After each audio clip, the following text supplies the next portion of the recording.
London, 1833.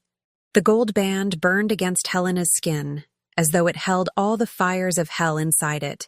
She twisted it gently on her ring finger, the same small gesture she had repeated 1,000 times over these past 4 months, while watching the April rain streak down the windows of the modest townhouse in Bloomsbury. It was not Somerset House. It was not the ducal apartments that had once been hers. It was simply a quiet refuge, tucked away from the eyes that judged, the lips that whispered her name like poison, and the man who had shattered her with 3 words spoken before the entire London aristocracy. Barren woman. Useless. The navy wool of her dress concealed the secret growing beneath her heart. Helena's hand drifted to the softly rounded curve of her belly. 4 months. 4 months since discovering the life he had sworn, before 200 witnesses, under crystal chandeliers, and amid polite, suffocating laughter, she would never be able to bear. The memory still cut like glass. The brilliant ballroom of Aldridge House, jewels glittering under candlelight, the murmurs of society, and his voice, cold, measured, final, declaring she had failed her sole purpose. Their marriage had been a mistake. He would seek annulment. She closed her eyes, inhaled. The faint lavender scent of the house, nothing like the oppressive white roses of Aldridge, steadied her. Now the Somerset air moved within her like promise and curse entwined. And William knew nothing. He did not know that the woman he had cast aside carried the very future he had so desperately desired. He did not know destiny had made a fool of him, and Helena had not yet decided whether he deserved to know. Lady Helena Somerset had been born beneath expectations that were never truly hers. Daughter of Viscount Bancroft, she had been shaped from childhood to be ornament and vessel, beautiful enough to secure a powerful match, educated enough not to embarrass, quiet enough never to trouble a husband. At 23, she married William Somerset, Duke of Aldridge, in a union celebrated by both families as a triumph. He needed an heir to continue the Somerset line. She needed position and security. It seemed reasonable. It seemed sufficient. But 3 years passed, and her womb remained still. Months turned to seasons. Seasons into whispered disappointment. Disappointment into accusation. William's aunts murmured in shadowed corridors. Physicians came more frequently, bringing treatments that bruised both body and dignity.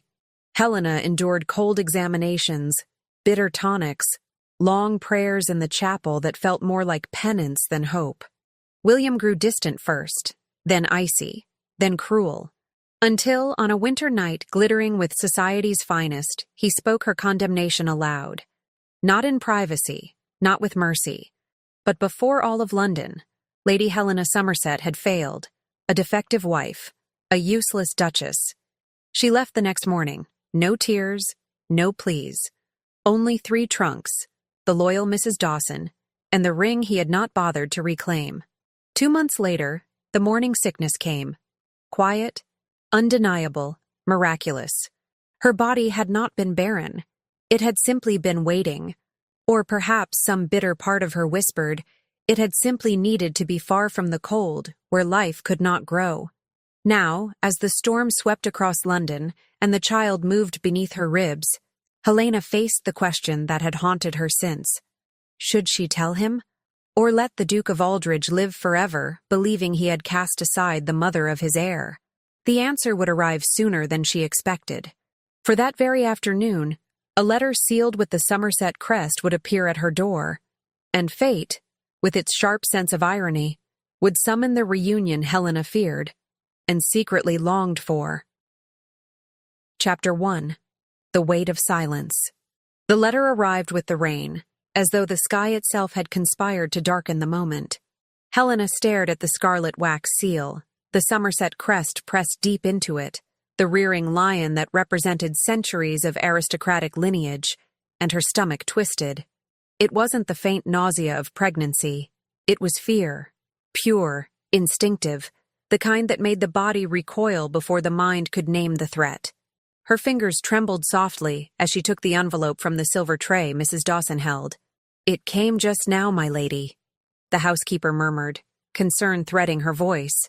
She knew that crest, and everything it meant. The messenger waits for your reply in the hall. Helena did not open the letter, not at once. She simply held it, feeling the weight of the paper. That heavy, expensive stock William always used for matters of significance, decisions, endings. "Send him away," she said, her gaze fixed on the seal. "There will be no answer yet." Mrs. Dawson hesitated. She knew the whole story, the public humiliation, the nights Helena had wept quietly, convinced she was broken. But she bowed and withdrew, closing the parlor door softly behind her. Helena stood alone. The rain pattered against the windows like impatient fingers. The fire in the hearth crackled low, casting amber shadows across the modest room. She crossed to the armchair near the window, her place where she spent long afternoons reading or simply watching London breathe outside, and lowered herself slowly, instinctively protecting her belly. The child stirred, as if sensing her tension. Helena breathed deeply, counted to 10. She slipped her thumb under the wax and broke the seal with a soft, final crack. The handwriting was his. Firm, clean, controlled to the point of indifference. She would have recognized it anywhere. She had received countless notes during their 3-year marriage, always brief, always practical, never affectionate. "Lady Helena, matters concerning the annulment of our marriage require your presence at Aldridge House tomorrow at 3 in the afternoon. Your solicitor may accompany you if necessary. The meeting will be brief and limited to contractual discussion. Somerset." No, my dear. No Helena. Not even Lady Somerset. Only the title. Cold and distant as the marble floors of Aldridge House. As though she were no one. As though they had never shared a home, a bed, a life. As though he had not destroyed her. Helena folded the letter slowly, her hands steady by force of will. She would not tremble, not even alone. She laid the letter on the small table beside the chair and rose, walking to the window. Outside, London lay under the heavy shroud of the April storm. Carriages splashed down muddy streets. Vendors hurried through the downpour. Life continued, indifferent to the private ruin of a discarded duchess. Somewhere, in the 40 grand rooms of Aldridge House, amid polished silver and orderly gardens, William Somerset believed she was barren, that the public humiliation had been justified, that he had been right, that his doctors had been right, that 3 years without a child had proven the failure was hers. Helena rested her hand on the gentle swell of her stomach. The life he had denied now grew undeniably beneath her ribs.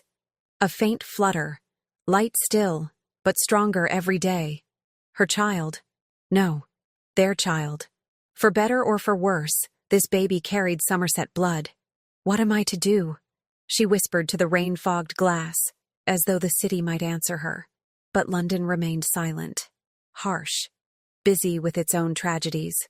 She would go tomorrow. The decision formed with sudden clarity, not because he commanded it, not because she had any legal obligation, but because it was time.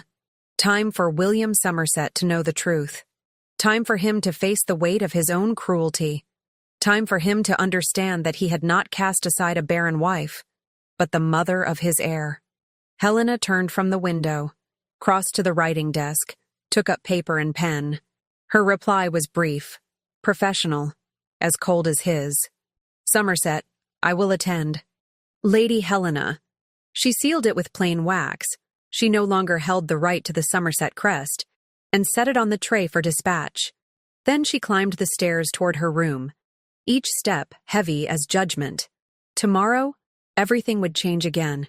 And the truth, she suspected with a dark flicker of satisfaction, would devastate him far more deeply than any revenge she could have crafted. Chapter 2. The Duke and His Shadows. William Somerset had never been a man troubled by regret.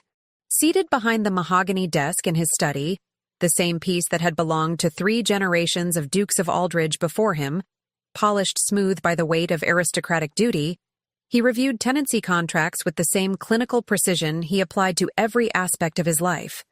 Numbers did not lie. Land did not betray. Estates, when efficiently managed, yielded predictable income. Lineages, when properly secured, endured for centuries. Everything in William's world obeyed logic, order, reason. His marriage to Helena had been a rational decision like any other. Her family, the Bancrofts, possessed respectable ancestry, not quite as illustrious as the Somersets, but sufficiently established.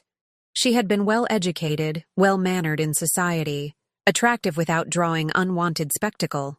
All indicators suggested she would serve well as Duchess, and, more importantly, as mother. Her father, Viscount Bancroft, had been pleased. William's own mother, before her passing, had approved. And yet 3 years had passed. The nursery remained empty, silent, accusing. William set down his pen and leaned back in the leather chair, rubbing his eyes. He had summoned the finest physicians in London, 7 in total, each more acclaimed than the last. Helena had endured examinations, tonics, regimens, whispered prayers, consultations with specialists from Edinburgh and even Paris. Eventually, they all reached the same conclusion. The defect was hers. Some flaw of nature. These things happen, they had said, with that polished sympathy physicians reserved for unfortunate women. Some wives simply were not made to bear children. The public repudiation, therefore, had been necessary. Harsh, yes, but justified. The Somerset line could not end due to the biological inadequacy of a viscount's daughter.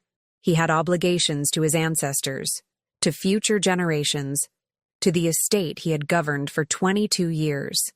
Sentiment had no place where legacy was concerned. Then why did he still see her face every night? William rose abruptly, as though movement could dispel thought. He crossed to the tall window overlooking the gardens of Aldridge House.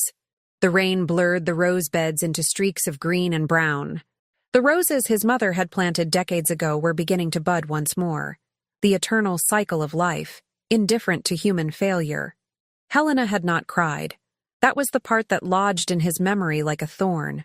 When he made the announcement, before 200 guests, timed for maximum social clarity so that no one would question the annulment, she had not wept, nor pleaded, nor collapsed into dramatics that would have made his decision appear necessary. She had simply looked at him. Those dark green eyes, always holding storms behind their calm surface, fixed on his across the glittering ballroom. 1 moment, 5, a lifetime. And then she turned, her dignity unbroken, and walked out through the stunned silence. By dawn, she was gone, with only her housekeeper, a few trunks, and her pride. No letters, no appeals, no scenes. As though William Somerset, Duke, husband, judge, had meant nothing at all. And that unsettled him far more than he cared to admit. He turned from the window. Her reply had arrived an hour earlier. Brief, cool, professional. I will attend. No questions, no accusations, no emotion. Tomorrow she would come. Sign the final documents. Her name erased from the ducal register. Their marriage dissolved. He would be free to marry again within months. This time he would choose wisely. A widow, perhaps, someone proven, someone who had successfully borne children. All very logical, reasonable, sound. So why, when he imagined Helena seated across from him in the library tomorrow, the same library where she used to read by the fire while he worked, where silence had once felt companionable before it curdled, did his chest tighten as if something inside him resisted? William clenched his hands behind his back. He had responsibilities, heirs to secure, a name to protect. Sentiment was a luxury no duke could afford. Yet that night, in Aldridge House, vast, immaculate, and emptier than he remembered, William Somerset found sleep elusive. And when he finally drifted into uneasy dreams, he saw eyes the color of deep forest green, watching him, judging him, silent. Chapter 3. The Arrival. Helena stepped down from the modest hired carriage precisely at 3 o'clock, beneath a sky still heavy with storm clouds. Aldridge House rose before her like a marble mausoleum, imposing, cold, beautiful in the way lifeless things could be beautiful. 4 stories of pale stone, windows tall as watchful eyes, Greek columns guarding the entrance. She knew every window, every pillar, every one of the 16 steps leading to the great door. For 3 years, this had been her home, her sanctuary, her sentence. Now, she was an intruder. The door opened before she could lift her hand to the bronze knocker. The butler, Hensley, who had always treated her with a quiet respect during her years as Duchess, stood framed in the doorway. Something flickered across his face at the sight of her. Surprise, perhaps. Or sorrow. Lady Helena. His voice held the weight of things that would never be spoken. His grace awaits you in the library. Thank you, Hensley. Her voice did not waver. She would not show weakness. Not here. She crossed the threshold. The entrance hall stretched before her exactly as she remembered it. Black and white Italian marble underfoot, sweeping staircase to the left. Portraits of Somerset ancestors staring down with expressions carved from stone. The air smelled of beeswax and white roses. The same roses William had always insisted on. Helena had always hated them. Her steps echoed. No maid approached to take her cape. No polite smiles. No illusion of belonging. She was a guest now. Perhaps she always had been. Her spine remained straight, chin lifted, gloved hands clasping a velvet reticule. She wore a gown of deep burgundy velvet, the empire waist tailored to conceal the gentle curve of her belly. The choice had been deliberate. Dignity mattered. Control mattered. No one could see her secret yet. Not until she chose. The library door stood slightly ajar. Helena paused. She heard movement inside. The rustle of paper, the measured weight of footsteps over Persian carpet. He was there, waiting. She could picture him without seeing, standing by the fireplace, posture rigid, hands behind his back, the pose he always assumed before difficult conversations. She drew a breath, and another. The child stirred gently beneath her ribs, as though bracing alongside her. She pushed the door open. William stood exactly as she had imagined, beside the green marble hearth, back to the doorway. Tall, broad-shouldered, his dark hair perfectly groomed, his bearing shaped by generations of ducal expectation. He did not turn. Punctual as always, he said, and there was something strange in his voice. Tension, perhaps, or discomfort disguised as composure. I came out of obligation, not courtesy, Helena replied. The calm in her own tone surprised her. She was not shaking. She was not afraid. 3 years beside this man had taught her how to silence her wounds. He turned then, slowly, deliberately. Their eyes met for the first time in 4 months. William looked, altered, faint lines at the corners of his eyes, shadows beneath them, like a man who had not slept well. His jaw, always held with cold control, was tight, and yet his expression remained the same, distant, aristocratic, indifferent, as if she were only another matter requiring his administrative attention. The documents are on the table, he said, gesturing to the polished mahogany desk where neatly stacked papers waited. Has your solicitor reviewed the terms? She walked toward the table, step steady. She did not look at the documents. I did not bring a solicitor. His brow tightened, the first crack in the facade. That is unwise. Perhaps. Her chin lifted. But I did not come to sign anything. Silence fell, dense and heavy, like molten lead cooling. William looked at her as if she had suddenly spoken in a language he did not understand. His gaze searched her face, seeking explanation, order, reason. Pardon? Helena set her reticule down, removed her gloves slowly, one finger at a time, buying time, gathering courage. Then she lifted her eyes to his, the same eyes that once upon a time had looked at her with something gentler than this cold silence. I came, she said slowly, carefully, each word weighted like stone, to tell you something that changes these documents, and every plan you have made. Her hand moved to her abdomen, the gesture subtle, unmistakable. I am carrying your child, William. The Somerset heir you declared. Before 200 witnesses, do you recall? That I could never give you. The color drained from his face, and the world, for one suspended, breathless heartbeat, stopped turning. Chapter 4. The Abyss. William could not breathe.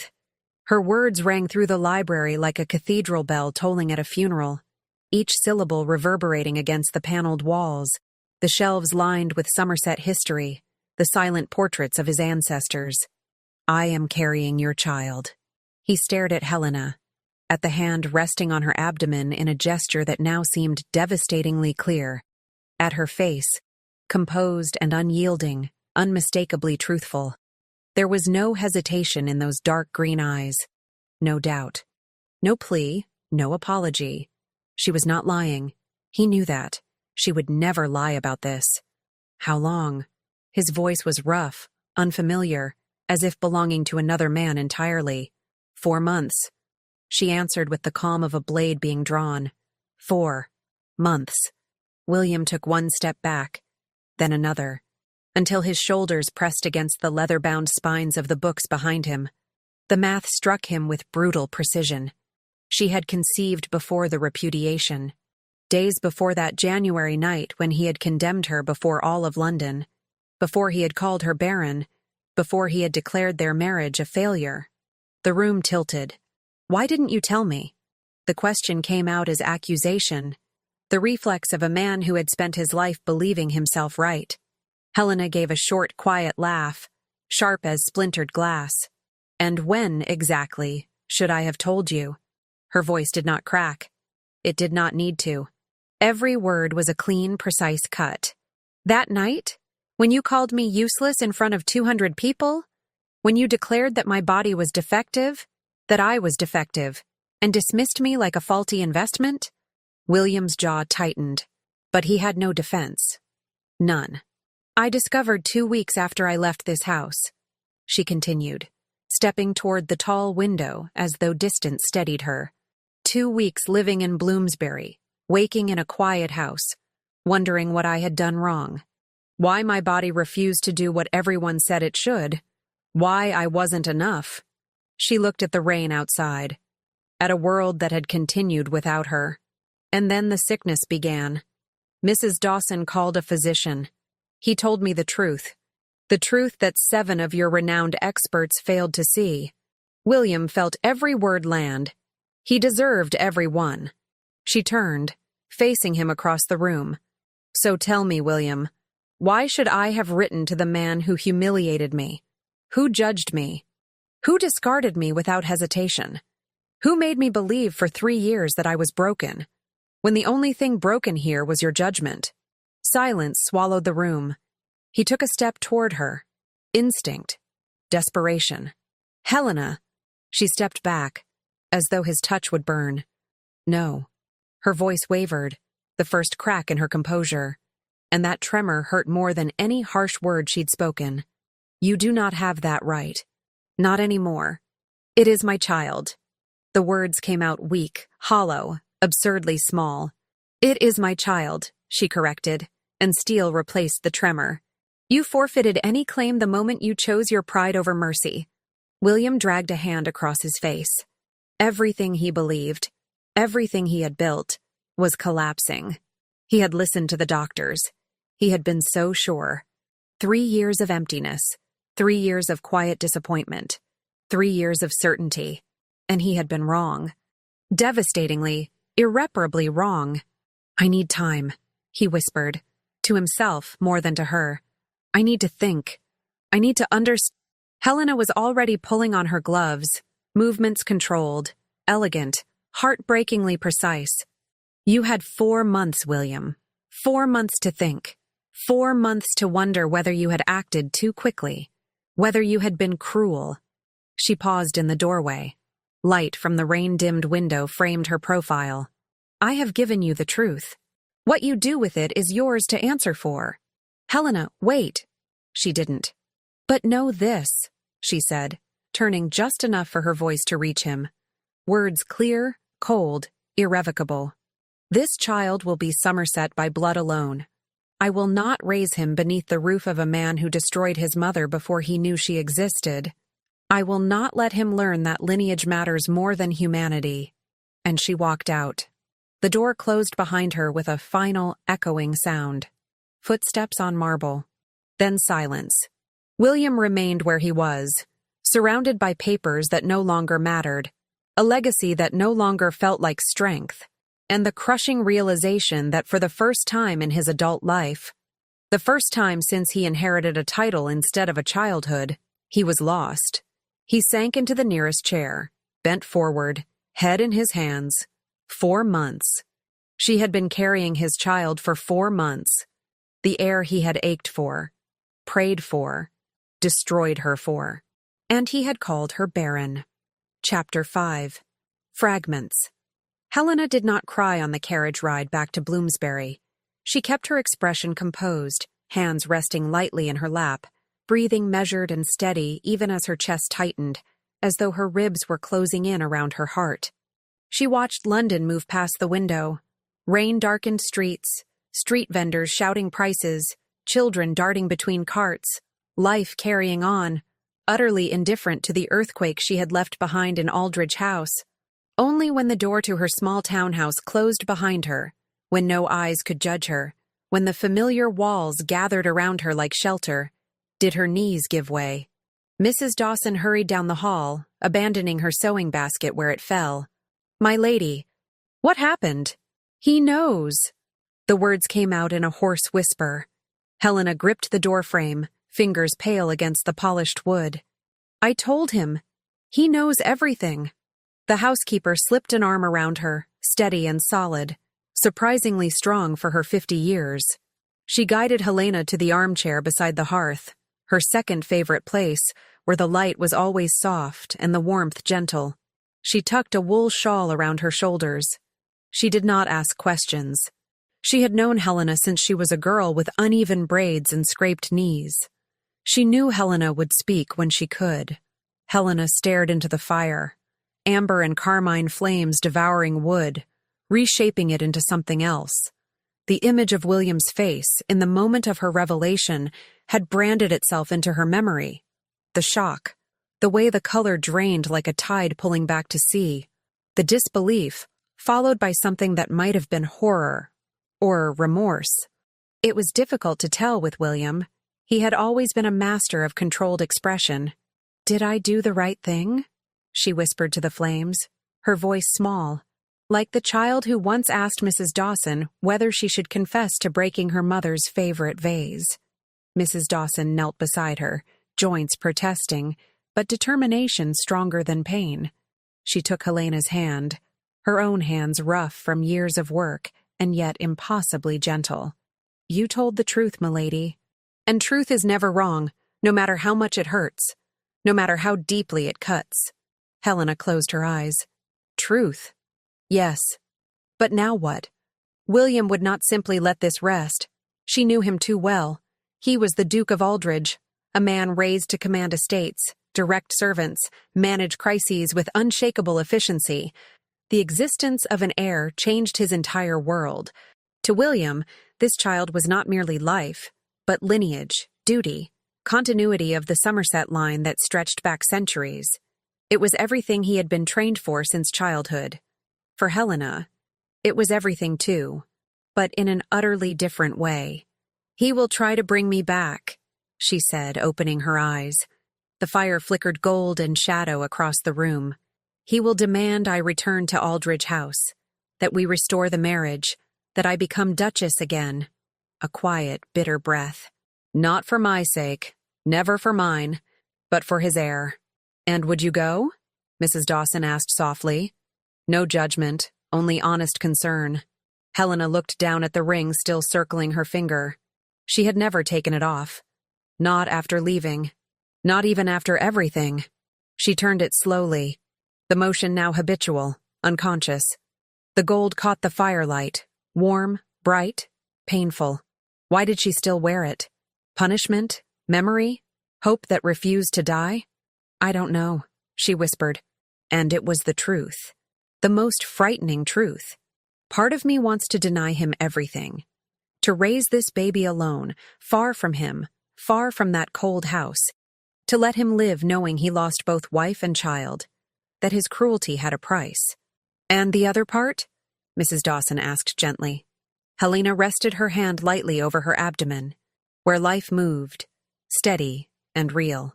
The other part wonders whether I have the right to take a father from my child, even if that father destroyed me, even if he does not deserve forgiveness. She swallowed. Children need fathers. That is what everyone says. That is what the books say. And this baby will be a Somerset whether I wish it or not. This child will carry that history. That weight. Mrs. Dawson squeezed her hand. A child needs love, milady. Safety. A home where they are not used as proof or possession. If the Duke can give that, perhaps he deserves a chance. If he cannot, she let the sentence settle. The baby kicked, a small, gentle movement. Helena smiled without meaning to. The first smile since leaving Aldridge House. He's strong, she murmured.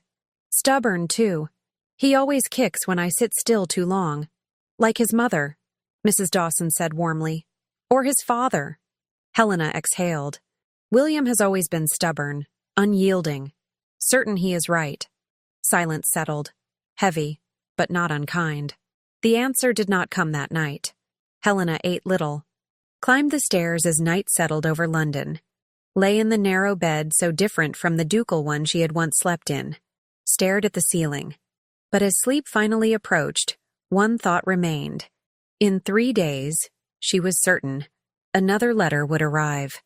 William was not a man to sit quietly, not when everything he believed had been shattered. And this time, the letter would not carry cold instructions. It would carry something far more dangerous. Chapter 6. Ashes and Reason. William did not sleep. For 3 nights he remained in his study, searching for logic in a storm where logic had no place. The library had become unbearable. Every time he crossed its threshold, he saw Helena standing by the window again, hand resting over her stomach, eyes silent and accusing. So he had retreated here, to the room of ledgers and estate records, as though numbers might restore order to a life collapsing around him. But numbers could not answer the only question that mattered. How had he been so terribly, unforgivably wrong? On the first night, he summoned Dr. Fletcher in secret, the eldest physician who had examined Helena throughout the 3 years of their marriage. The man arrived after supper, bewildered by the urgency. William dismissed the servants and asked the question he could not stop repeating. How is it possible? 3 years with no conception. 7 physicians examined her. All concluded the fault was hers. And now, the rest broke in his throat. Dr. Fletcher adjusted his spectacles, visibly uncomfortable. Your Grace, fertility is not an exact science. There are many recorded cases in which a woman conceives only after time, and there are new medical theories suggesting that nerves, emotional strain, pressure. He hesitated. The female body can guard itself, in a sense. When the atmosphere is tense, when burdened with fear or expectation, it may resist. And when peace returns, when the mind settles, you are saying it was my fault, William cut in, his voice sharper than he intended. Not fault, the doctor said gently. Circumstance. Perhaps Lady Helena needed an environment less strained. William dismissed him abruptly, but the words remained, and they burned. Helena had conceived when there was no longer hope, when the marriage was already cracking under the weight of coldness and silence, when he had already begun to withdraw from her. A bitter irony, sharper than any blade. On the second night, he tried to write. He took out paper and pen. Ink beaded at the tip, but the words refused to form. What could he possibly say? I am sorry I humiliated you. I am sorry I dismantled your dignity. I am sorry I believed doctors over you. Every sentence felt hollow. Insufficient. Cowardly. He crumpled the page. Then another. And another. 5 failed letters burned in the hearth before dawn. Curling. Blackening. Turning to ash. Appropriate, he thought grimly. Everything he had touched had turned to ash. On the 3rd night, he walked the gardens under a rising moon. The flower beds his mother had planted decades earlier were awakening. Yellow daffodils, red tulips, violet primroses. Life emerging from cold earth. His mother had once told him that gardens teach patience. That beauty, cannot be forced, only tended, waited for, cared into being. He had never understood her. He had always preferred efficiency, solutions, conclusions, and that was precisely the problem. He had treated Helena as a solution to be implemented, a requirement to be fulfilled, a vessel for an heir. And when she had not conceived in the time he deemed acceptable, he discarded her. Helena was right. He had not failed in biology. He had failed in humanity. Her words returned, "You made me believe my body was broken, when the only thing broken was your judgment." William returned to his study, sat, and this time did not reach for apology or justification. He simply wrote the truth. "Helena, I have no right to write to you. I have no right to ask for your time, your attention, or even a moment of your grace. Yet I write, because silence now would be the greatest cowardice of all. You were right. About everything." He continued, the ink dark and steady. "I judged you without sufficient proof. I condemned you without allowing defense. I destroyed you publicly because it was easier to blame you than to face my own impatience and cruelty disguised as pragmatism. I called physicians, sought explanations, and chose to believe the fault was yours because that excused me. Because dukes are never wrong, are they? Because Somerset men must always be certain. But the failure was mine. Not of the body, the doctors say. For sometimes a body simply needs time, and I never gave you time. Only pressure. Only expectation. Only coldness where there should have been tenderness. The failure was in judgment, in mercy, in everything I should have been and was not." He paused, breath unsteady. "You told me I abandoned my rights. You were correct. I did. I forfeited every claim, as husband, as man, as father. When I cast you out, I do not ask you to return. I do not ask for forgiveness. I do not deserve it." He wrote the final lines slowly. "I ask only this. Allow me to provide for you and for our child. Allow me to protect without intruding. Allow me to be a father in whatever way you find bearable, even if from a distance. And if you cannot allow even that, I will understand. I will live with the weight of what I have done, and of what I have lost." He signed it simply, William. No title, no crest, no claim. He sealed the envelope with plain wax, not the ducal seal, and left it to be sent at first light. Then he stood at the window, forehead resting against the cold glass. Somewhere in the city, in a modest house in Bloomsbury, Helena slept, with his child growing beneath her heart, the heir he had begged fate for, and nearly destroyed out of pride. William closed his eyes. For the first time in 3 days, for the first time since the truth shattered him, he allowed himself to feel the full weight of what he had done. Not a mistake, a ruin. The question now was whether Helena would allow him the chance to rebuild what he had broken, or whether he would spend the rest of his life paying for one night, when pride spoke louder than love. Chapter 7. Words in Suspension. The letter arrived on a clear morning, breaking 3 days of rain. Helena recognized the handwriting at once. She always would. That firm, controlled script she had seen on invitations, household directives, estate documents. But this time, there was no crimson ducal seal, no crest of the rearing lion. Only her name, written with a careful deliberation that felt almost reverent. She opened it by the window in the sitting room, where the spring sunlight turned the world gold, and began to read. The first line stopped her. "I have no right to write these words." William Somerset had never admitted to lacking the right to anything in his life. Dukes did not lack. Dukes owned. It was practically law in his world. But as she continued, something inside her, something protected, walled off for 4 long months, began to soften. This was not a letter from a duke issuing directives. It was a letter from a man acknowledging failure, a man confessing fault, a man asking, not demanding. "You were right. About everything." Helena sank slowly into the armchair, the letter trembling slightly in her hands. She kept reading. Each sentence was a confession. Each line, an unvarnished truth. There was no excuse, No defense, no attempt to paint cruelty as misunderstanding. The failure was mine. Her eyes filled before she could stop them. Tears of anger first, sharp and burning. Then something else. Relief, perhaps. Or the quiet, aching validation of realizing she had not been broken after all. For 3 years she had believed her body had betrayed her. For months after leaving, she had battled the doubt that perhaps William had been right, that she had been the flaw, the defect, the disappointment. But here, in ink and honesty, was the truth she had needed without knowing. It had never been her. I will not ask you to return. I will not ask for forgiveness. I know that I do not deserve it. A tear slid down her cheek. She wiped it away quickly, frustrated. She did not want to cry for him. But the words kept coming. Honest, stripped down, vulnerable in a way William had never been in their marriage. I ask only this.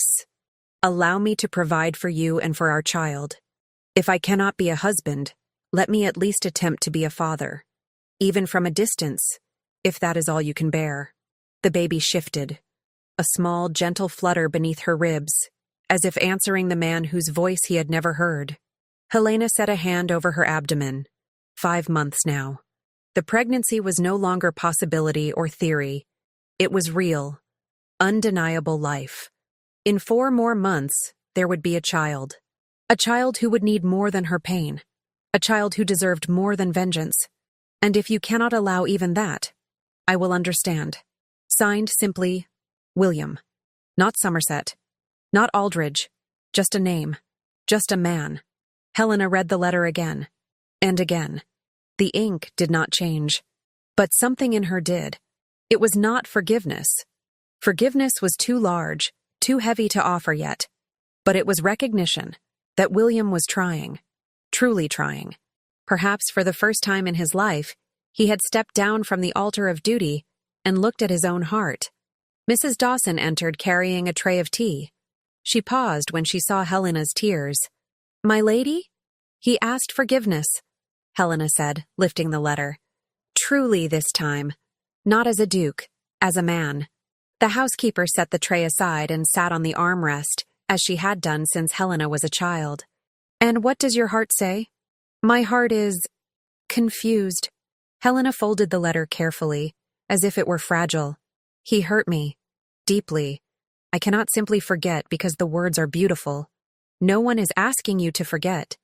But also," Helena pressed her hand to her belly again, "he is the father of this child. And these words feel real. Then let him prove they are real." Helena looked up. "How? Words are air, my dear. Actions are weight." And that was it. The key, the test.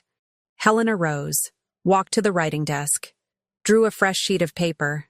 Her reply would be brief, measured, not promise, but possibility. "William, your words have been heard, and I recognize the cost of writing them. But words alone do not heal. Words do not rebuild what was broken. If you seek repair, prove it. Not in letters, not in promises, in action, in presence. Come to Bloomsbury tomorrow at 3 o'clock, not as the Duke of Aldridge, but as William Somerset, a man who says he wishes to be a father. Come prepared to listen, to wait, to earn what was lost. Helena."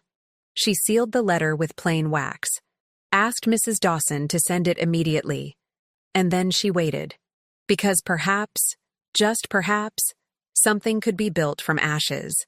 Not the cold marriage that had once existed, born from duty and expectation, but something new, something that began not with titles or lineage, but with choice. Helena returned to the window, hand resting on the gentle swell of her belly. "Your father wants to know you," she whispered. "We will see whether he deserves to." Outside, London glowed beneath unexpected sunlight, and for the first time in months, something fragile bloomed inside her. Hope, small, trembling, terrifying, but real. Chapter 8. The Threshold. William arrived 15 minutes early. He stood outside the modest Bloomsbury townhouse, staring at the weathered dark green door, the stone steps softened by moss, the linen curtains pale and simple in the windows. The house was small, painfully small, for a woman who had once been a duchess. 4 front windows, 2 floors, a narrow facade. Nothing like the 40 rooms of Aldridge House. Guilt tightened around his chest like a closing fist. She lived this way because of him. He had come on foot, as she requested. No ducal carriage, no crest, no symbols of power or wealth. Just a plain dark wool coat with no embroidery, no servants, no entourage. Merely a man walking through London on a spring afternoon. He had passed unnoticed, a strange experience for someone who had spent his life being seen, acknowledged, bowed to. It was both liberating and terrifying. At precisely 3 o'clock, he lifted his hand and rang the bronze bell. The sound echoed inside. Seconds stretched. William straightened his shoulders, then forced himself to let them fall. He was not a duke here. He was a man asking for a chance. Mrs. Dawson opened the door. Her expression did not soften. "Your Grace, you may call me William." His voice came out quieter than he meant it to. Her eyebrow rose, a small gesture heavy with meaning, but she stepped aside. "Lady Helena is upstairs. Come in." He entered. The house smelled of lavender and freshly baked bread. Not roses and wax and polished marble. Not cold perfection. Here, there was life. Warmth. A kind of intimacy no estate of 50 servants could replicate. The hallway was narrow, stairs to the right, a small sitting room to the left. Mrs. Dawson gestured. "Wait here. I will tell her you've arrived." She climbed the stairs slowly, the wood creaking softly beneath her feet. William stepped into the sitting room. It was simple. A worn velvet cushion on the chair near the window, a modest bookshelf, a small marble hearth with a quiet fire burning. A vase of bright yellow daffodils sat on the side table. Not white roses. Helena had always hated white roses. She had once told him they smelled like morning, and he had ignored her.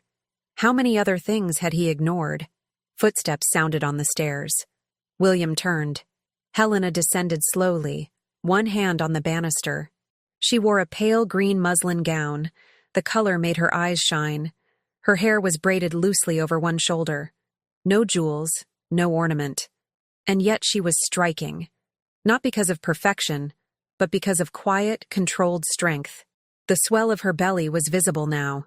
A soft, unmistakable curve. His child. The breath left his lungs. "Helena." His voice was rough, unsteady. "William." She remained 3 steps away, distance held carefully between them, protective as a drawn boundary. He did not step forward. He did not reach for her. He made no claims. "Thank you for receiving me," he said simply. "You said you wished to prove your words." Her arms crossed, a small, instinctive shield. "Then prove them." William drew a slow breath. He had rehearsed speeches, explanations, measured apologies. All of them felt useless now. "I don't know how," he said. "I don't know what to say that does not sound hollow after what I've done." He held her gaze. "But I am here, and I will come again tomorrow, and the day after that, and every day you permit it." His voice softened. Not to demand, not to control, only to learn. Her eyes narrowed, cautious. "Learn what?" "How to be what I never was for you. How to be a man who does not hurt what he should protect. How to be a father worthy of the name." He swallowed hard. "How to be someone you do not have to fear." Silence settled. Not cold, not hostile, but heavy. Alive. Helena studied him, searching, measuring, weighing truth against memory. He let her. He did not flinch. Finally, she exhaled. A soft sound filled with exhaustion, and something quieter beneath. "There are rules," she said. "If you break one, you will not return." "Name them." "First," she said, chin lifting, "you do not come as a duke. You leave the title outside this door. Here, you are only William." "I understand." "Second, you do not speak of annulments, lineage, duty, or heirs. This child is not a negotiation." "I understand." "Third, you do not control me. You do not decide for me. You do not ask me to return to Aldridge House. William's voice was low. You are not something to be returned, Helena, and I am sorry I ever treated you as though you were. She blinked, not expecting an answer so direct.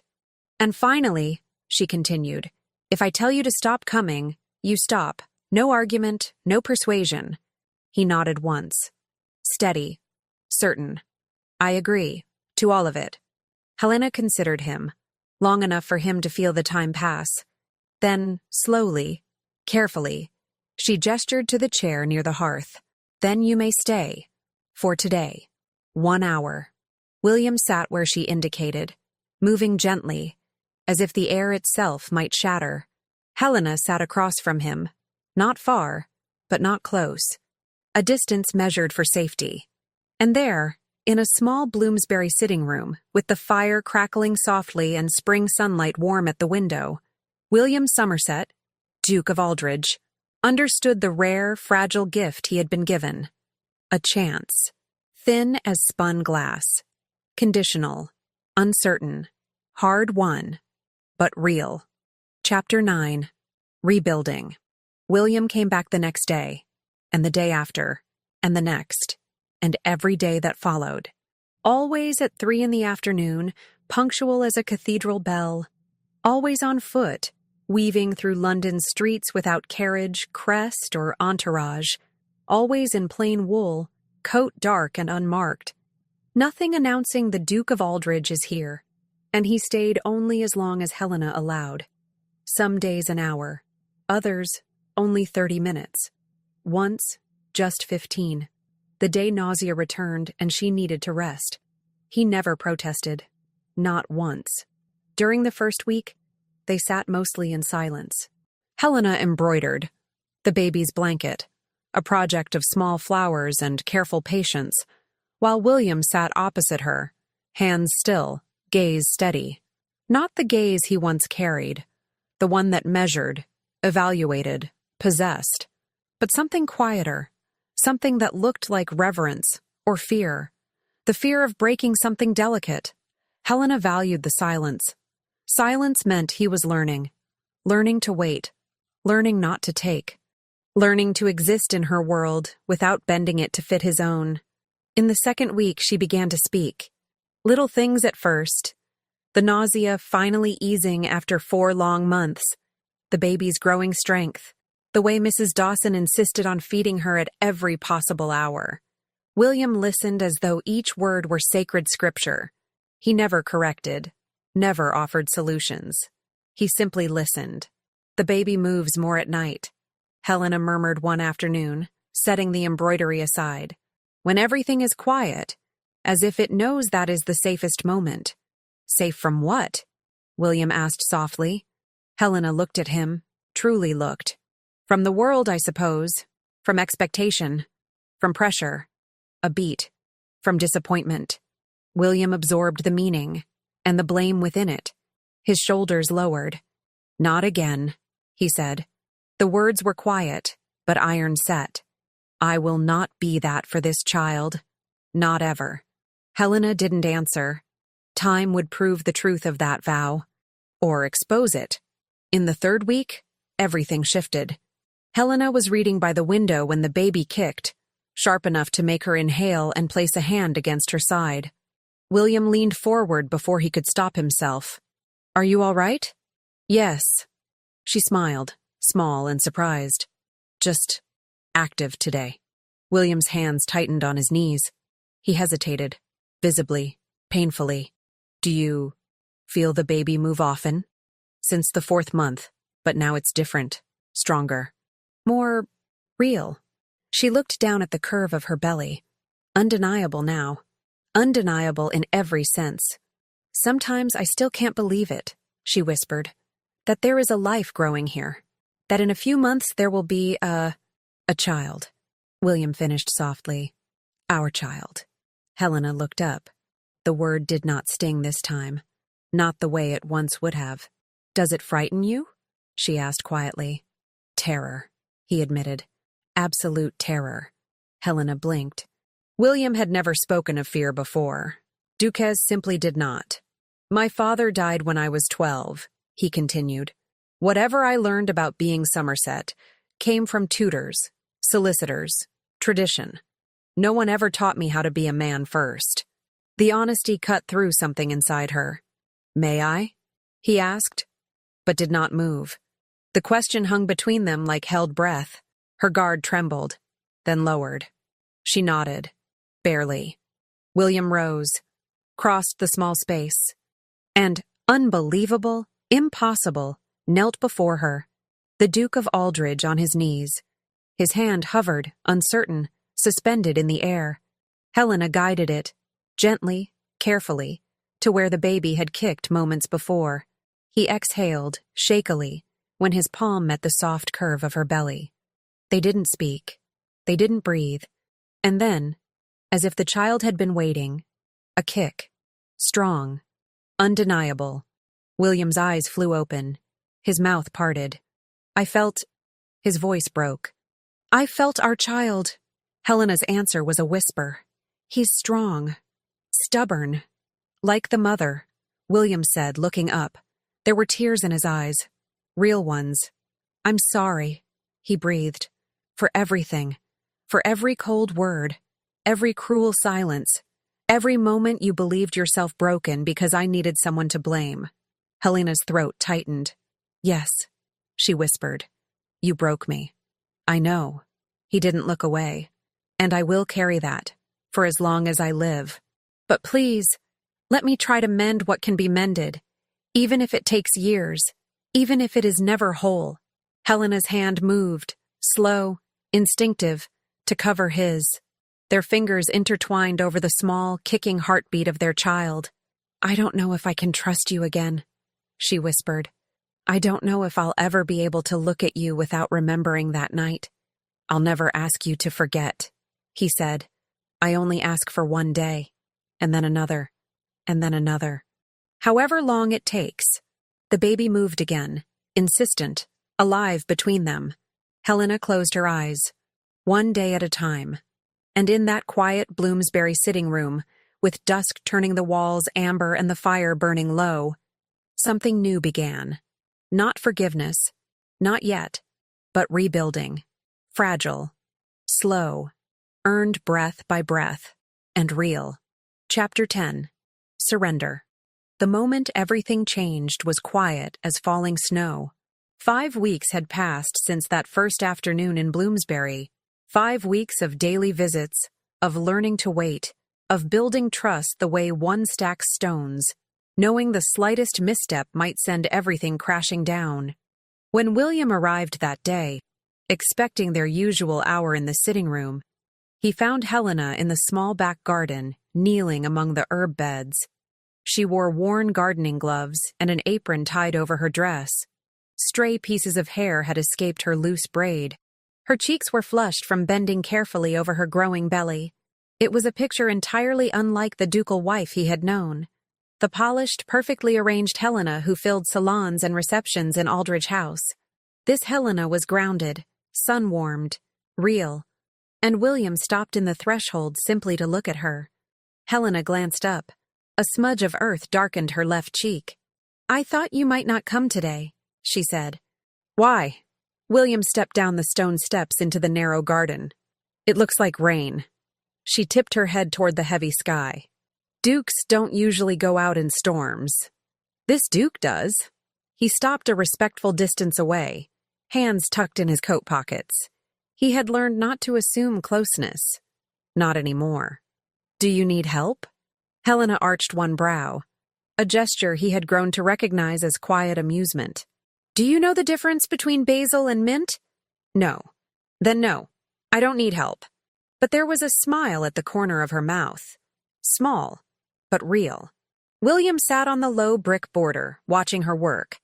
Helena moved with care now, one hand instinctively resting near her abdomen when she shifted. 6 months, she'd said the week before.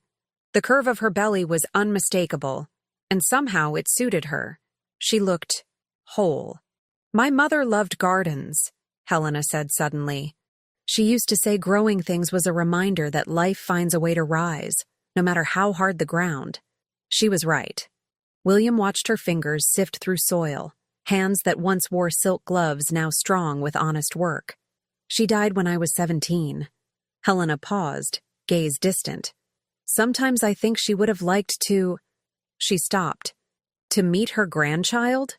William finished quietly. Helena nodded, unable to trust her voice. I think she would be proud of you, William said, with certainty, not courtesy, of your strength, of how you've rebuilt your life after... He caught the word before it reached his tongue. After I destroyed it. After everything. I didn't have a choice. You did. William leaned forward, elbows on his knees. You could have shattered. Many would have. His voice softened. But you chose to grow instead. Helena's hands stilled in the soil. She turned to face him fully. Kneeling there among rosemary and lavender, her belly rounded and her hair wind-tousled, she looked like something ancient and sacred. A woman forged through fire and rebuilt from ash. Why do you keep coming, William? Her voice was quiet but steady. The real reason this time. I know it's not only because of the baby. So, why? He had known the question would come. He had no shield left to hide behind. Because the truth was the only thing that could matter now. Because, he said slowly, I realized the life I built was empty. Admired, yes, respected. Flawless by every noble measure, and hollow. He met her eyes. No ducal mask, no armor.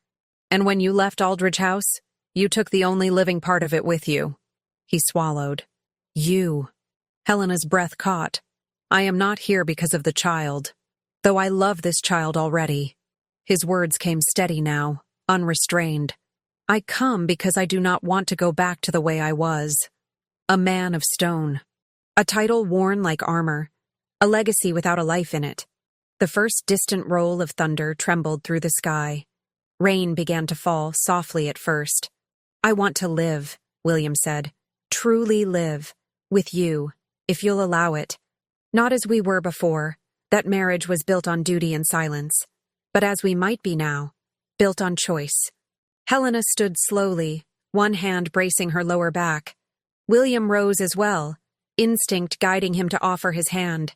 She accepted it, earth-stained glove closing around his fingers. The rain strengthened. The garden blurred into watercolor.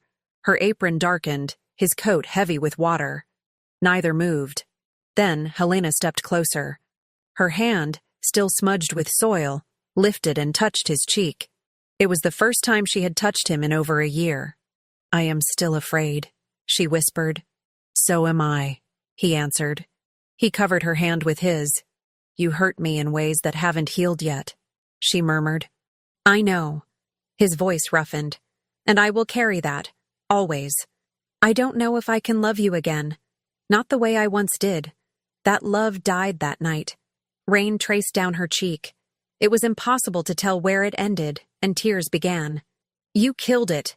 The words pierced, but he accepted them. They were earned. Then let me learn to build a new one, he whispered. Not the one I ruined, but one we choose, brick by brick, day by day. Rain poured now. Helena looked into his face, really looked. For as long as it takes, William said, voice steady. For the rest of my life, if necessary. Something in Helena's chest loosened. Not forgiveness, not forgetting, but the willingness to try. All right, she whispered. Barely audible through the rain. All right, William, let's try. And William Somerset, who had spent a lifetime mastering control, authority, certainty, surrendered. Not to duty, not to lineage, not to the weight of a title, but to love, to grace undeserved, to the impossible miracle of a second chance. Chapter 11. The Forgiveness. The child was born on a clear September morning, the kind London sees only a handful of times each year. Pale sky swept clean of clouds, the city waking in quiet gold. Helena had gone into labor just before dawn, a sharp, breath-stealing pain that tore her from uneasy sleep. Mrs. Dawson had rushed into the bedroom at her first cry. And William, who had spent the last 6 weeks living in the small guest room upstairs, refusing to be farther than a single hallway when the time came, was at her side before she could speak his name. He stayed. The midwife arrived soon after, Mrs. Fletcher, broad of stature and steady of hand, recommended by Mrs. Dawson. She moved efficiently through the small bedroom, boiling water, laying linens, preparing instruments worn with use but cared for. But when William did not leave, even as the contractions deepened into agony, the midwife frowned. "It is not appropriate, Your Grace," she whispered, scandalized. "Husbands do not witness births. It is improper." "I am not a duke in this room," William answered, voice quiet but unshakable. "I am a man who once left his wife when she needed him most. I will not leave her again. Not today. Not ever." Helena, breathless with pain, grasped his hand. "Stay," she managed. "Please, stay." So he stayed. 16 hours passed. 16 hours of breaking, bearing, surviving. Time dissolved into nothing but breath and endurance, fear and hope braided together so tightly they became the same thing. And when at last the high, fierce cry of a newborn filled the small house, Helena's tears came too, not of pain, but of relief, of awe, of love so large her body could barely hold it. Mrs. Fletcher wrapped the baby in the soft linen blanket Helena had embroidered months before, small flowers stitched along its border, and placed the child into her trembling arms. "A girl," she announced, smiling now. "Healthy, strong, a fine set of lungs, as you can hear." Helena looked at the tiny, wrinkled face, at the fists curled fiercely at the world's harsh brightness, at the eyes, dark, wide, brimming with newness. And something inside her, the final wall she had guarded even in forgiveness, broke gently. "She's perfect," Helena whispered, voice raw. "So perfect." Then, quietly, with a tremor of old hurt, "Though I suppose she's not what you wanted. You always wished for a son to inherit the title." William sat at the edge of the bed, careful not to disturb her. Tears ran down his face freely. He didn't hide them. "No," he said, shaking his head. "No, Helena." His voice was unsteady, but sure. "That man, the one who valued legacy above love, is gone. You destroyed him with the truth, and I have been burying him every day since." He touched the baby's cheek with a reverence he had never shown anything in his life. "This child is perfect, not because of what she might someday be to a name or a house, but because she is ours, because she is life, because she is the miracle I almost lost by my own hand." He gave a soft, broken laugh. "And if the Somerset line requires a male heir, let them seek one elsewhere. My daughter does not exist to satisfy the ambitions of dead men. She exists to be loved, to grow, to become whoever she chooses." Helena looked down at the baby again, at the tiny nose, the serious brow, and her voice softened. "She has your eyes," she murmured, "and your nose, I think. And your mouth," William replied, "and your stubbornness." "Or yours." Helena smiled, tired but incandescent. They stayed like that for a quiet stretch of time, watching the little life they almost never would have had. A child born of a broken marriage rebuilt from ash, a blessing threaded with second chances. "Do you want to hold her?" Helena asked. William froze. I don't know how. I've never held a newborn. Neither have I," she said gently. "We'll learn together." The words echoed something spoken months ago. "We will learn. Together." William extended his arms. Helena placed the baby into them. Rose, though she did not yet have a name, settled instantly against his chest, trusting with a simplicity that shattered him. William felt something break open inside himself, something old, something armored, and in its place, something entirely new formed. This was love, not the distant, bloodline-bound concept he had been raised to understand, but love that was alive, frightening, sacred. "I've thought of a name," Helena said softly. "If you agree, any name you choose is perfect." "Rose," Helena said, "like the flowers your mother planted in Aldridge, the ones that return every year no matter what the winter was like." William looked up sharply. She remembered. He closed his eyes. Rose, he repeated. It's perfect. Helena reached out and touched his cheek, not cautiously, not painfully, but with quiet certainty. I forgive you, William. The world seemed to stop. What? He whispered. I forgive you. Not softly, steadily. Not because what you did is excusable, and not because I forgot. I will never forget, but because holding on to the pain would keep me from seeing this. She looked at Rose. From having this, from living this. And I will not raise our daughter in a house built on bitterness. William bowed his head, overcome. But forgiveness does not mean going back to what we were, Helena continued. That life is gone. It needed to die. This is something new, something we will build slowly, deliberately, if you still want to. William placed Rose gently in the small crib he had built himself. Clumsy, imperfect, but crafted with his own hands. Then he came to Helena's bedside. He knelt, not as a duke, nor as a man seeking absolution, but as someone offering his entire life. I want nothing more, he said, not as the Duke of Aldridge, but as William, as the man who loves you, as the father who will love our daughter every day of his life. Helena's smile, true, unshadowed, whole, was brighter than the morning sun. Then ask me, she said, not as a duty arranged by families. Ask me as yourself. William took her hands. Helena, he said, voice full and breaking, will you choose me again? Not because you must, but because you want to? And I will choose you, every day, for the rest of my life. Yes, Helena whispered, tears shining. Yes, William. Yes. He pressed his lips to her hand, their gesture, their vow.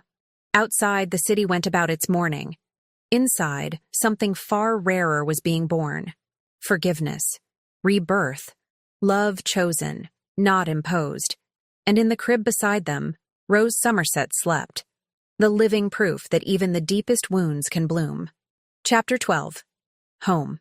3 months after Rose was born, on a cold December morning, Helena returned to Aldridge House. Not because William asked her to. Not because society expected it. Not because duty demanded it, but because she chose it.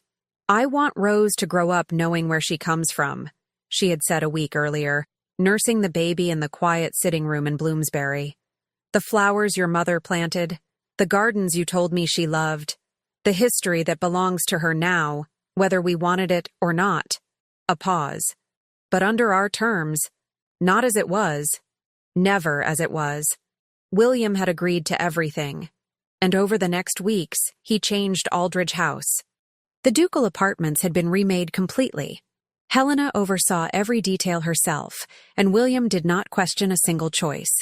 Heavy crimson velvet curtains were replaced by soft cream linen that allowed sunlight to fall freely into the rooms. Oppressive dark furniture was exchanged for lighter woods and warm, welcoming pieces. Fresh flowers, never white roses, never again white roses, filled the halls. Yellow daffodils, red tulips, fragrant lavender. The nursery, once locked away, a silent monument to pain and expectations, was transformed. The walls now a soft green. Light wood furniture, delicate embroidery at the window. Toys chosen with intention, not symbolism. A room of openness, not pressure. Of beginning, not mourning. Helena had also claimed the entire East Wing and turned it into her own library. A sanctuary for reading, writing, thinking. William made certain she had full autonomy over every domestic decision. They were no longer Duke and Duchess performing roles. They were husband and wife, parents, partners, learning together. The carriage, simple, not the formal ducal one, pulled up to the front steps of Aldridge House. William stepped out first, then offered his hand to Helena. She held Rose close to her chest, wrapped in the embroidered blanket. The baby stared with wide, wondering eyes. Hensley opened the door. His expression warmed. Lady Helena. Welcome back. Not welcome home. He was too wise for that. Thank you, Hensley, Helena said, smiling, genuinely. They entered. The marble hall looked different somehow. Lighter. Fresh flowers on the central table. Sunlight where once there had been shadow. Still Aldridge House. Grand. Ancient. But no longer a tomb. Helena walked slowly. William beside her, but a half step behind, allowing her to take it in at her own pace. Rose slept against her shoulder, lulled by the movement. When they reached the glass house, the place Helena had loved most, she stopped. The door was open. She stepped inside. Warm, humid air wrapped around her. The scent of soil, new growth, life. The roses William's mother had planted still bloomed. Tender petals on ancient stems. Ferns unfurled. Orchids gleamed pale as moonlight. But there were new additions, too. Herbs in neat rows, violets tucked between stone, lavender bowing gently under winter light. "I had basil planted," William said quietly. "I remembered you liked it. And mint as well. And those purple flowers. I don't remember the name." "Lavender," Helena whispered, fingertips brushing the blossoms. "You planted lavender." "With the gardener's help," William admitted. "My gardening skills are somewhat limited, but I'm learning." Helena turned toward him. Tears filled her eyes, but they were not painful tears. They were soft, warm, whole. "You have changed this place." "We changed it," William corrected gently. "You chose it. I simply followed." He smiled, small, sincere. "And I've found that following is far more meaningful than commanding ever was." Rose stirred in Helena's arms, letting out a small cry that echoed softly through the glass house. Helena lifted her higher, showing her the blooms. "Look, my love. Flowers. One day, you'll have your own garden. You'll plant whatever you wish. Not what others tell you to. Whatever you choose." William stepped closer. He slid an arm around Helena's shoulders. He pressed a kiss to the top of Rose's head. Rose caught his finger, as she always did. "Do you remember the first time I came to Bloomsbury?" William murmured. "You gave me 4 rules." "I remember," Helena said. "You followed everyone, without complaint." "I still do. Every day." His voice was quiet. "Because I never want to forget what I almost destroyed. What you, with a grace I will never deserve, allowed me to rebuild." "Not grace alone," Helena said softly. "Work, your work, every day, showing up, changing, choosing." "You saved me," William said. "From myself, from a life of marble and silence." "We saved each other," she corrected. "We rebuilt this together. I could not have done it alone." Rose let out a louder cry, hungry now. "Someone wants attention," Helena whispered with a small laugh. "She'll be strong," William said. "And stubborn." "Like both her parents," Helena replied, kissing the baby's brow. "And loved. Entirely loved." They walked back into the house, not to the cold ducal suite that once felt like a cage, but to the rooms they had made theirs, a place of warmth, of ease, of choice. Helena settled in the armchair near the window, the same window that once felt like a boundary, now simply a view, and began to feed Rose. William sat on the arm of the chair, watching, not with ownership, not with duty, but with reverence. Outside, snow began to fall, soft, slow, covering the gardens in white. The roses slept beneath it, waiting for spring. Inside, the fire burned warmly. Their daughter nursed, hand curled around Helena's finger. William watched them, peace blooming deep in his chest. "We're home," Helena whispered. "Yes," William said softly. "We are. Truly." And for the first time in his entire life, the first time since inheriting a title at 12, William Somerset understood the difference between a house and a home. A house was inherited. A home was built. Not perfect, but real, chosen, every day. Soon they would tell Rose their story, the truth, not polished or pretty, but honest, that they had been broken, that love had failed them once, that forgiveness was not weakness, but courage, and that the most beautiful things in life are often born from what we choose to rebuild, brick by brick, gesture by gesture, Day after day. Together. Epilogue. 2 years later, on a golden June afternoon, Helena held a newborn in her arms. A boy this time. Small, dark-haired like his father, crying with the fierce indignation of one who has just entered the world. Rose, now 2 years old, watched her brother with a mixture of curiosity and mild jealousy. "He's loud," Rose declared, wrinkling her nose. "So were you," Helena replied, smiling. "And sometimes still are." William entered the room with a tray of tea, an ordinary gesture that had become a quiet ritual. He sat beside Helena, looking at their son with the same reverence he had shown the day Rose was born. "How are you feeling?" he asked. "Tired. Happy." Helena's voice was soft. "Complete." William kissed her forehead. "I thought of a name, if you agree." "Tell me." "Thomas. After my grandfather, the only Somerset my mother ever spoke of with warmth. The one who, she said, remained kind long before he became a duke." Helena nodded. "Thomas. I like it." Rose climbed onto the bed, careful not to jostle the baby. "Can I hold him?" William guided her, steadying Thomas in the cradle of her small arms. Rose stared down at him with solemn importance. "I will protect him," she announced. "Like Papa protects Mama now." Helena and William exchanged a look filled with layers. Memory, pain, healing, gratitude. "Mama," Rose continued, glancing toward the bedside table, "why do you keep that old newspaper there? It looks sad." Helena had known this question would come. Rose noticed everything. "That newspaper," Helena said gently, "is there to remind me that your father did something very brave."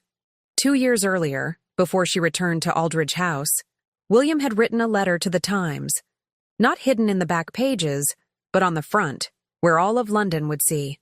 5 months ago, I committed an unforgivable wrong. Before all of society, I accused my wife, Lady Helena Somerset, of a failure that was never hers. I humiliated her out of pride and ignorance.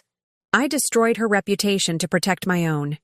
The truth, realized far too late, is that the fault was always mine. My cruelty, my blindness, my belief that lineage mattered more than love. Lady Helena not only gave me the child I once claimed impossible, she gave me something infinitely greater, forgiveness I did not deserve, and the chance to become a better man. This letter is public because the wound was public. The society that witnessed my cruelty will now witness my remorse. My wife was never lacking. She has always been extraordinary. William Somerset, Duke of Aldridge. London had talked for months. Some called it courageous, others scandalous. But after that day, no one, no gossiping dowager, no ambitious debutante, ever dared whisper a word against Helena again. Rose considered all of this with thoughtful seriousness only very young children possess, then nodded. "Papa was brave," she said simply. "Very brave," Helena answered. She looked at William, not with the love of naive girlhood, but with love grown from grief, rebuilt from ruins, weathered and chosen.